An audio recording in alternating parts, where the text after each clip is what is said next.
ജിബിനിലേക്ക് പോവുകയാണ്. ജിബിൻ കൂടിയുണ്ട് തിരുവനന്തപുരത്ത്. ജിബിൻ നിൽക്കുന്നത് തമ്പാനൂർ റെയിൽവേ സ്റ്റേഷനും KSRTC ബസ് സ്റ്റാൻഡിനും ഒക്കെ അടുത്താണ്. ഏറ്റവും കൂടുതൽ ഒരു മഴ പെയ്താൽ തന്നെ വെള്ളക്കെട്ടുണ്ടാകുന്ന ഒരു സ്ഥലമാണ് അത്. പോരാത്തതിന് ഗതാഗത കുരുക്കും. ജിബിൻ, ഇപ്പോഴത്തെ സ്ഥിതി എന്താണ്? രാവിലെ മുതൽ ഇങ്ങനെ നിർത്താതെ മഴ പെയ്യുകയാണല്ലോ.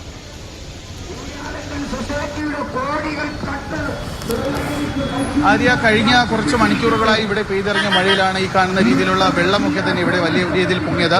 നമുക്കിപ്പോൾ കാണാം, കഴിഞ്ഞ കുറച്ച് നേരം മുൻപ് വരെ ഒരാളിന്റെ മുട്ടോളം പൊക്കത്തിൽ ഇവിടെ വെള്ളമുണ്ടായിരുന്നു ഈ തിരുവനന്തപുരം നഗരത്തിൽ, ഈ പ്രത്യേകിച്ച് ഈ റെയിൽവേ സ്റ്റേഷന്റെ ബസ് സ്റ്റാൻഡിന്റെ അടുത്തായിട്ട്. പക്ഷേ ഇപ്പോൾ കോർപ്പറേഷന്റെ ജീവനക്കാരെത്തി ഇവിടെ ഉണ്ടായിരുന്ന ഈ ഓടകളൊക്കെ തന്നെ വൃത്തിയാക്കി, മാൻഹോളുകളൊക്കെ തന്നെ വൃത്തിയാക്കി ഈ വെള്ളമൊക്കെ തന്നെ അതിലേക്ക് ഇറക്കി വിട്ടതിന് ശേഷമാണ് ഇപ്പോൾ വെള്ളം ഇറങ്ങി തുടങ്ങിയിട്ടുള്ളത്.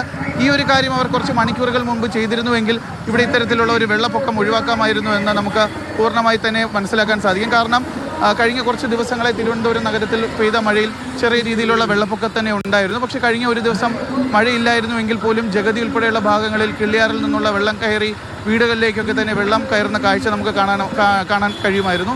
ഇന്ന് നോക്കുകയാണെന്നുണ്ടെങ്കിൽ ഇന്ന് ഉച്ചയ്ക്ക് ശേഷം പെയ്ത ഏകദേശം 2 മണിക്കൂറോളം തുടർച്ചയായി നിന്ന് പെയ്ത മഴയിലാണ് ഈ തിരുവനന്തപുരം നഗരത്തിൽ ഇപ്പോൾ പല ഭാഗങ്ങളിലും വെള്ളക്കെട്ട് രൂപപ്പെട്ടിരിക്കുന്നത്. ഞാനീ നിൽക്കുന്ന തിരുവനന്തപുരം റെയിൽവേ സ്റ്റേഷന് മുന്നിൽ കഴിഞ്ഞ 2 മണിക്കൂറിൽ പെയ്ത മഴയിൽ വലിയ ഒരു വെള്ളക്കെട്ട് രൂപപ്പെട്ടിരുന്നു. ആ സമയത്ത് ഇതിന് സമീപത്തായിട്ടുള്ള ഈ കാണുന്ന മാൻഹോളിലൊക്കെ തന്നെ എല്ലാം വേസ്റ്റുകൾ കയറി, പ്ലാസ്റ്റിക് ഉൾപ്പെടെയുള്ള മാലിന്യങ്ങൾ അടങ്ങിയ ഒരു അവസ്ഥയിലായിരുന്നു. പക്ഷേ കോർപ്പറേഷൻ്റെ ജീവനക്കാർ ഇവിടെ ഈ വെള്ളക്കെട്ട് വാർത്തയായതിനെ തുടർന്ന് കോർപ്പറേഷൻ്റെ ജീവനക്കാർ എത്തി കൃത്യമായി അവർ ഈ ഹോളുകളൊക്കെ തന്നെ, അതായത് വെള്ളം ഈ ഓടകളിലേക്ക് പോകുന്ന ഹോളുകളൊക്കെ തന്നെ അതിലുണ്ടായിരുന്ന മാലിന്യങ്ങളൊക്കെ തന്നെ കൃത്യമായി നീക്കം ചെയ്തപ്പോൾ വളരെ നിമിഷങ്ങൾ കൊണ്ട് തന്നെ ഇവിടെയുള്ള വെള്ളം ഏകദേശം പൂർണ്ണമായി തന്നെ പോകുന്ന കാഴ്ചയാണ് നമുക്ക് കാണാൻ സാധിച്ചത്. പക്ഷേ കഴിഞ്ഞ കുറച്ച് മുമ്പ് അങ്ങനെയായിരുന്നില്ല. ഈ റെയിൽവേ സ്റ്റേഷനിൽ നിന്ന്, പ്രത്യേകിച്ച് റെയിൽവേ സ്റ്റേഷനിലും തിരുവനന്തപുരം ബസ് സ്റ്റാൻഡിലും എത്തി പല ഭാഗങ്ങളിലേക്ക് പോകാനെത്തിയ ആളുകളൊക്കെ തന്നെ വലിയ രീതിയിൽ ബുദ്ധിമുട്ടുന്നത് നമുക്ക് കാണാൻ കഴിയുമായിരുന്നു. ഈ പല വാഹനങ്ങളും ഈ വെള്ളക്കെട്ടിൽ ഓഫായി പോവുകയും തുടർന്ന് ഇവിടെ നിന്ന് തള്ളി മാറ്റിക്കൊണ്ട് പോകുന്ന ദൃശ്യങ്ങളായിരുന്നു ഒരു 10 മിനിറ്റ് മുൻപ് വരെ ഈ ഒരു പ്രദേശത്തുണ്ടായിരുന്നത്. ശരി, തമ്പാനൂർ